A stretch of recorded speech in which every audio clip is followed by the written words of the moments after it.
Hey, baby gorgeous gang. Welcome to Porn with Jordan. This is the channel where I run the YouTube streets, pour tea on a variety of subjects and shows, and then sweeten it with my opinions. I'm your host, JordenRanae, and I want to thank you for taking the time, taking the ride, and having a drink with me.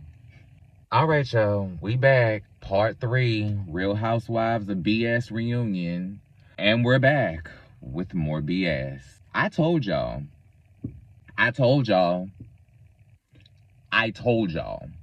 that this was gonna happen. I told y'all that the reunion was gonna go just like this, that they were gonna talk about a bunch of bullshit that didn't matter with the exception of a couple touching moments a la Kathy. We were gonna get to the last 10 minutes and then we were gonna talk about Erica and we were gonna sit here and watch her deflect and give us a bunch of defensive ass answers that really don't have anything to do with what we're talking about. So let's just punch through this real quick and hopefully I get 10 minutes worth of content so eventually I can monetize this BS.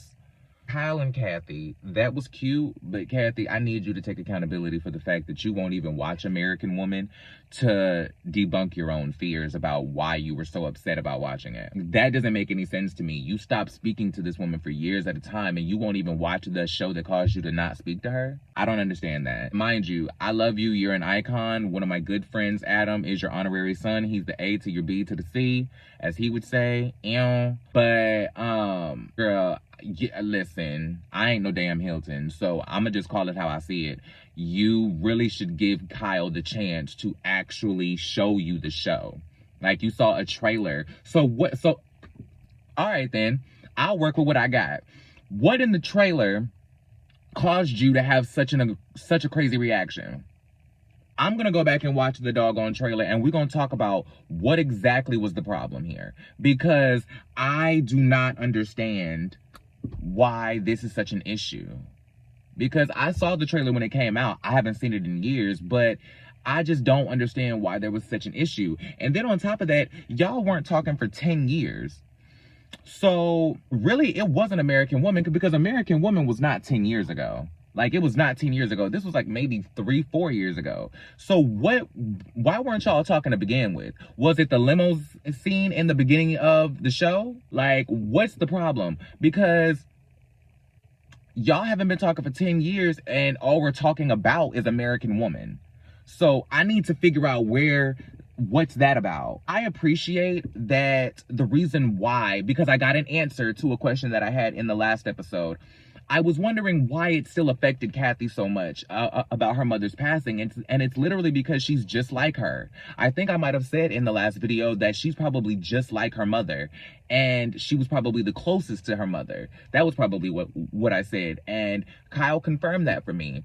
She was the most like her mom. They were probably the closest. And Kyle was saying how much Kathy does things that were just like her mom, like having a gorilla or just doing these crazy expressions or needing the fan. And now I wonder, was their mom that eccentric to not even know how to plug the fan up? Was she that bad, or did that just come with like Hilton privilege? I'm curious. I also didn't watch American Woman, so I guess I don't need to be asking no damn questions about her mama either. Moving on. I want to talk about Crystal. Listen, I felt for her. And I felt for her father so much, because as far as seeing another experience of racism that I directly identified and understood, it was always the Asian culture who I recalled stories from that I saw this type of thing from, right? I just remember hearing stories as a kid about Asian people coming into this country and how bad they were treated and why they created like Little Chinatown, Little Koreatown, because they were basically forced into their own microcosm of, you know, they were forced to create their own community of people and build within each other. And they basically built their own sustainable micro cities within these spaces. Do you get what I'm saying? I think that speaks to the power of community within that culture. And I wish that the Black culture would take a note from that, because I haven't seen that level of Black camaraderie on a productive scale since Black Wall Street and since the Civil Rights Movement. Those are the two that always come to my mind when I think about true African-American camaraderie, right? True community.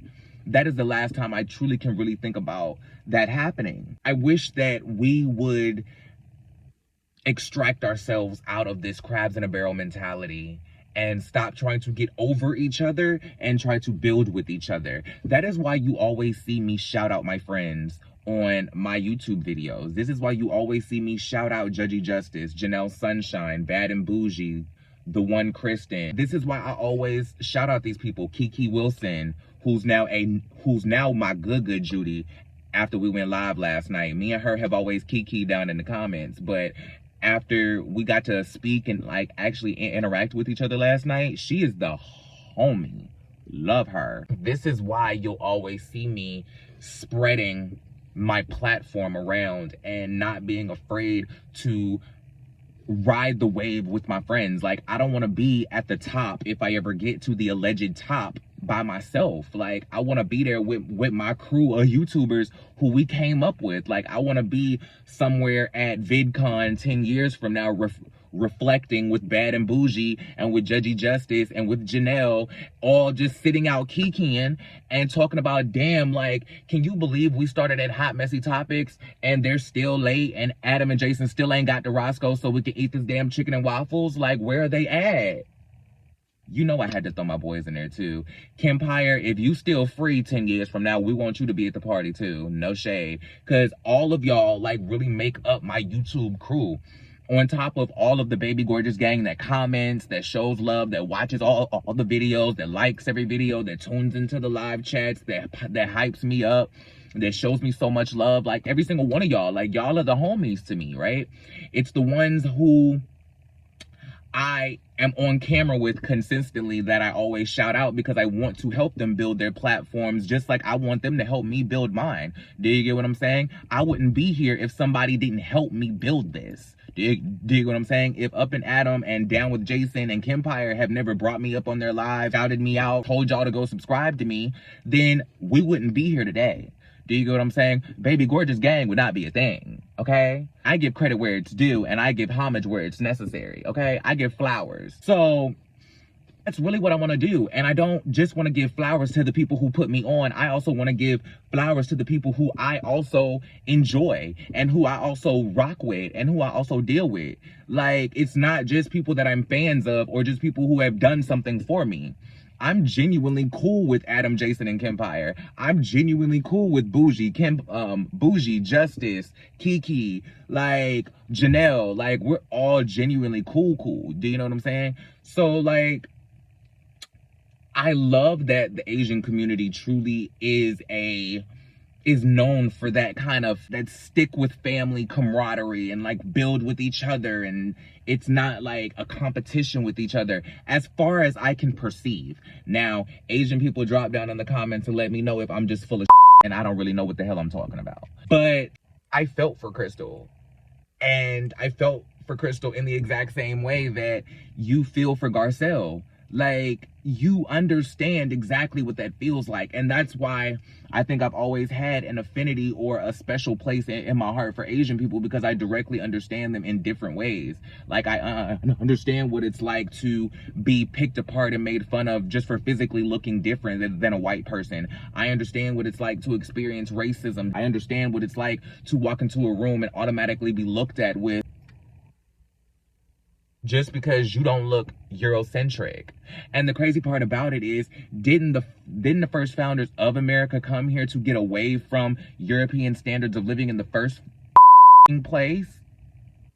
Like, I hope that Crystal comes back to Twitter because I love her and I don't want her to be run away by troll Twitter. Do you get what I'm saying? I love her so much and I see so much love for her all the time, and I want to make sure that I extend that to her as much as possible. Do you get what I'm saying? Crystal, you're one of my favorite cast members. I always say that I don't need all cast of, you know, extreme personalities, and you come in with a very intriguing personality that is subtle and is very just cool, calm, and collected. And I love that about you. And even if you do come in and turn up next season, that's fun too. But I appreciate the type of woman you are, and the type of housewife you are, and the culture that you bring, and the effortlessness and the subconscious inclusion of your heritage that you bring to the show. I love when we get to have a good time and educate at the same time, because I feel like if you open the door with having fun, then you can slide in the education and teach them something new about the thing that they're having fun with. Do you get what I'm saying? And Crystal is really a master at that. Garcelle was too, because there was no drama at our Haitian dinner. So she can teach these girls a little something, something too. We're not gonna have that culture conversation. Not gonna do it. Next! Erica, girl, listen, I'm not gonna spend too much time on you today. I'm really not gonna give you that much. Can you just answer a question directly? I get really tired of watching you in the break on your phone talking about, I'm so ready for you, and da-da-da-da-da. And then you come up with these diversion and these BS type of roundabout answers to questions that do not make sense. I don't understand. I don't understand. I don't understand, and I don't care to understand. I don't even give a damn no more. I don't give a damn what Erica got going on. I really don't care about her story. Until everything is settled and we have what the verdicts are on paper, I don't really care. I don't want to hear nothing else about Erica. I'm over it. I really don't want to talk about Erica no more. I am so over this BS, because it just seems like they are dragging this out, and all we're getting is a circus game. All we're getting is her doing magic tricks and juggling and diverting and deflecting and doing smoke and mirrors. And I'm over it. I ain't got time for this hocus pocus bull. Like, it's already close to Halloween. I could go watch the Sanderson sisters pull this mess. Next. That's all I got. That was really all I got. I really don't have nothing else to talk about with the Real Housewives of Beverly Hills reunion. I didn't even want to do this video, but I'm a person who's not going to let myself not be consistent. So if I don't do the video, then I'm going to feel like crap about it, because I left y'all without a whole piece of the reunion. And then it's going to make me really not do part 4, because if I didn't do part 3, well, what's the point of doing part 4, right? I'm still debating whether I even want to do part 4. Drop down in the comments to let me know if y'all even want me to do this mess anymore. Can we just get to Portia's bat mitzvah already? I want to thank you guys for taking the time, taking the ride, having a drink with me. I hope that all the tea that I poured on Real Housewives of BS Reunion Part 3 was entertaining for you. And I hope that my opinions sweetened it at all. I appreciate you guys for stopping by. Make sure you guys subscribe to the channel, like, share, do all of the YouTubey things, hit the notification bell. Make sure you tune into the lives, because I'm able to go live now, and I did my first live last night, and it was really, really fun. And I have scheduled a live for today at noon. Hopefully I have this video up by the time it's time for me to go live. But if not, just catch me live. I'll be going live again. Thank you guys. Baby gorgeous gang. Y'all are the ones. Gang gang. We in this thing. I appreciate y'all so much. Make sure you guys follow and subscribe to all of my friends: Judgy Justice, Janelle Sunshine, Bad and Bougie KM, The One Kristen, Kiki Wilson, Adam, Jason, Kempire, of course. And make sure you tune in Saturday on my channel at 5 p.m. Eastern Standard Time for Ready to Watch. That's going to be the live chat, all things Housewives Cinematic Universe, with myself, Judgy Justice, and Janelle Sunshine. It is the power of J3 teaming up to unite on all things HCU.